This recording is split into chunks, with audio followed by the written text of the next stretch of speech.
Hello everyone, welcome back to Miss Hung's lesson today. How are you feeling? Good or very good?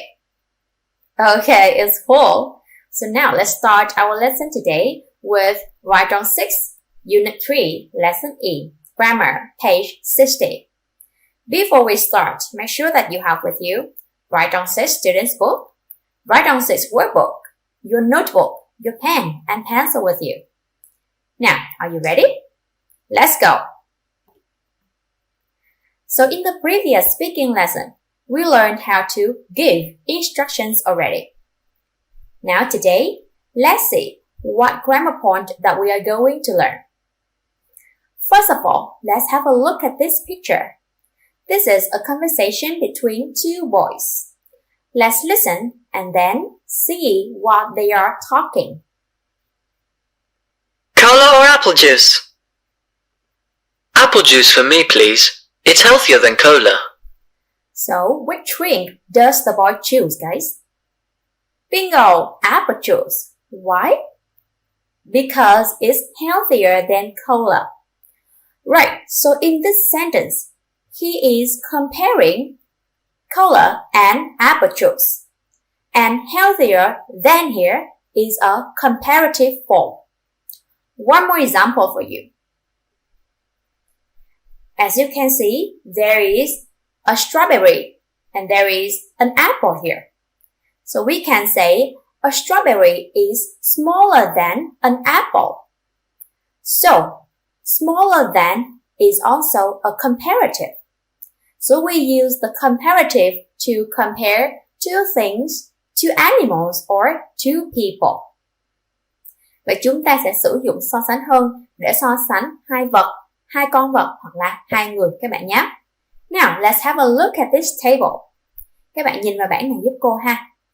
We have small and the comparative form is smaller. So, with adjectives that only have one syllable, we add er at the end of the adjectives. Okay? Đối với những tính từ ngắn vần chỉ có một âm tiết thì các bạn lưu ý chúng ta sẽ thêm e và r ở cuối tính từ đó các bạn nhé. One more example, smaller or faster. How about large? So large also has one syllable, but it ends in e. Rồi vậy trường hợp thứ hai, từ large này cũng là một tính từ ngắn vần, cũng chỉ có một âm tiết thôi, nhưng nó tận cùng bằng chữ e. So, with one syllable adjective that ends in e, we only add r at the end of the adjective. Chúng ta chỉ thêm chữ r vào cuối tính từ thôi các bạn nhé. For example, larger, nicer. And with one syllable adjective that ends in a vowel and a consonant like big or thin, we have to double the consonant before adding e and r at the end. Rồi, đối với những tính từ ngắn vần có một âm tiết tận cùng bằng một nguyên âm cộng với một phụ âm thì chúng ta phải gấp đôi phụ âm trước khi mình thêm e, r các bạn nhé. And the last one, with two syllable adjectives ending in y, we have to drop the y and then add i, e, r. Đối với những tính từ có hai âm tiết tận cùng bằng chữ y dài thì nhiệm vụ của chúng ta đó là gạch bỏ chữ y dài đi cho cô và thêm chữ y ngắn, e và r khi mình tạo thành dạng so sánh hơn các bạn nhé. So how about long adjectives? So with long adjectives which have two or more syllables, we have to use more before the adjective in the comparative form. Đối với những tính từ dài vần có từ hai âm tiết trở lên thì các bạn lưu ý là mình sẽ không thêm er nữa mà mình sẽ thêm more ở trước tính từ đó ở trong dạng so sánh hơn các bạn nhé. Right, so this is a note for you. Some special adjectives such as clever, common, friendly, or narrow, they can form their comparative with both er or more. đối với những tính từ đặc biệt như là clever, common, friendly hoặc là narrow thì chúng có thể tạo thành dạng so sánh hơn bằng việc thêm er ở cuối hoặc là thêm more. Okay? For example, we have friendly. We can say friendlier or more friendly. Clever. We can use cleverer or more clever. Now, pay attention. We have some irregular adjectives such as good, bad, a little, many, or much. So you have to remember the comparative forms of these adjectives. Đối với những tính từ đặc biệt, chẳng hạn như là good, bad, thì chúng ta bắt buộc phải ghi nhớ thuộc lòng những dạng so sánh hơn của những tính từ này các bạn nhé. For example, we have good into better, bad into worse, a little into less, many or much into more. Now, one big note for you. We have a lot of into more too. Okay? Now, pay attention to this big thing. You always have to use than after the adjective in the comparative form. Đó là chúng ta luôn phải thêm than ở phía sau tính từ ở trong dạng so sánh hơn. Now, let's do some exercise to make sure that you can memorize all the language points that we have learned today. Firstly, let's look at exercise number 2. So these sentences are comparing Paul's restaurant and Rico's restaurant. You have to put the adjectives in the brackets into the comparative form. Những câu này là những câu đang so sánh nhà hàng của Paul và nhà hàng của Rico. Nhiệm vụ của các bạn đó là hãy viết những dạng so sánh hơn của các tính từ ở trong ngoặc dưới đây để hoàn thành câu giúp cô các bạn nhé. So let me do an example for you. Number 1. The adjective is busy. It is a two-syllable adjective that ends in y. So if you want to form the comparative form of this adjective, we have to drop the y and then add I-E-R. Okay? Vậy trong ví dụ này thì chúng ta có tính từ là busy. Đây là một tính từ có hai âm tiết tận cùng bằng chữ y dài. Vì vậy, chúng ta cần phải bỏ y dài, thêm y ngắn và thêm er các bạn nhé. Now, let's check our answer. Okay, so we have busier. The whole sentence is, Paul's restaurant is busier than Rico's. Now, it's time for you to do the exercise. Pause this video and do it. I'm going to show you the answers when you come back. Pay attention. You may need to use the spelling rules in this exercise. Now, let's go. So, have you finished?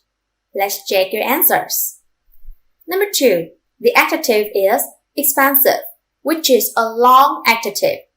So, we have to add more before the adjective. And the comparative form is more expansive. Let's check it out. Yes, correct. Now, number 3. Polite. Polite is a normal two-syllable adjective. So it is, yes, very good. We should use more before polite. And this sentence should be, the waiters at Rico's are more polite than the ones in Paul's. Now, number 4. Quick. Only one syllable. So we have to add er at the end of the adjective. Let's check. Perfect. Quicker. Now, number 5. Crowded. Crowded is a long adjective, so we have to use more before the adjective. Let's check our answer. Excellent. We have more crowded. And the last one. Rico is blah blah blah friendly than Paul. So do you remember that friendly is a special adjective, right? We can use both er or more in the comparative form. So, which one should we choose? Okay, friendlier or more friendly. Perfect. So let's check. Okay, so in this exercise, they use friendlier, but you can also use more friendly. Okay? That's it for exercise number 2. Now let's look at the table and compare the two cafes, Anne's Cafe and Sam's Cafe. Rồi ở trong bài tập này thì chúng ta sẽ nhìn vào bảng dưới đây và so sánh cà phê của Sam cũng như là quán cà phê của Anne các bạn nhé. So you have to say the comparative form of the adjectives and then use it in a sentence. Các bạn phải viết ra được dạng so sánh hơn của các tính từ ở dưới đây và sau đó sử dụng nó trong một câu các bạn nhé. Let me do an example for you. The first adjective is busy. So the comparative form of this adjective is, you're correct, busier. And now, to compare the Sam's Cafe and Anne's Cafe, we have to look at the number of stars here.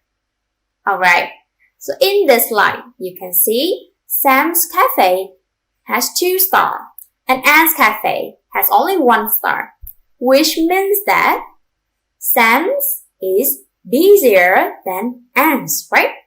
So we have a sentence like this. Sam's is busier than Anne's. Sam's is busier than Anne's. Now let's do the exercise. And bear in mind that you have to write down the correct comparative forms of these adjectives. Now it's time for you to pause the video again and do the exercise. Let's go.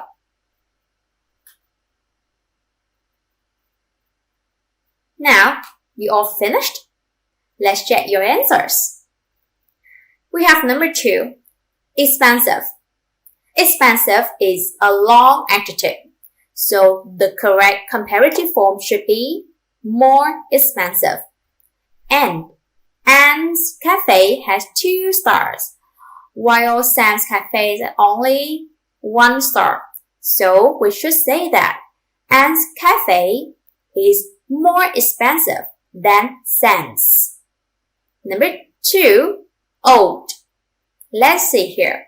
Whose is older, guys? Yes, you're correct. Anne's is older. So we say Anne's is older than Sam's. Quán cà phê của Anne thì cũ hơn quán cà phê của Sam. Now, the next one, big. So Sam's has 2 stars, which means that Sam's is bigger than Anne's. Very good. So here we go. Alright. And the last adjective we have quiet. Quiet nghĩa là yên tĩnh. So how should we say the comparative form of this adjective, guys? Để chúng ta tạo thành dạng so sánh hơn của tính từ này thế nào nhỉ? Quieter or more quiet? Which one is the correct one? Okay, yeah. So remember that quiet is also a special adjective, and we can use both or more in the comparative form. Okay? So we can use quieter or more quiet. Các bạn nhớ giúp cô luôn nhé. Quiet cũng là một tính từ đặc biệt. Vì vậy chúng ta đều có thể sử dụng cả hai dạng so sánh hơn của nó. Quieter hoặc là more quiet. So let's see how we can compare Sam's and Anne's here. Anne's has 2 stars, which means that, yes, very good, which means that Anne's is quieter than Sam's. Good job, everyone. So before ending today's lesson, please answer my question. What word do we have to use after the adjective in the comparative form? Và trước khi kết thúc buổi học thì các bạn trả lời giúp cô một câu hỏi nhé. Chúng ta cần phải sử dụng từ gì sau tính từ ở trong dạng so sánh hơn của nó các bạn nhỉ? Yes, bingo! We have to use then after the adjective in the comparative form. So please remember to review how to write the correct comparative form of these adjectives, including short and long and special adjectives. That's it for today. To sum up, today we have learned how to use and form the comparative of adjectives. So, for homework and more practice, please remember to review all the language points that we have learned today.